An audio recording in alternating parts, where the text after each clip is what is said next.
Guys গাড়ি থেকে একটা ডাকাত দোকানে ঢোকে। আমার মাফ করে দে হুজুর, আমার ভুল হয়ে গেছে। আরে এইটা আমি কি দেখতেছি, পিস্তল হাওয়ায় ভাসতেছে কেমনে?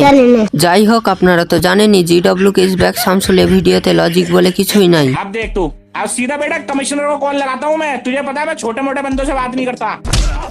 मुझे कुछ दिखाई नहीं दे रहा माँ।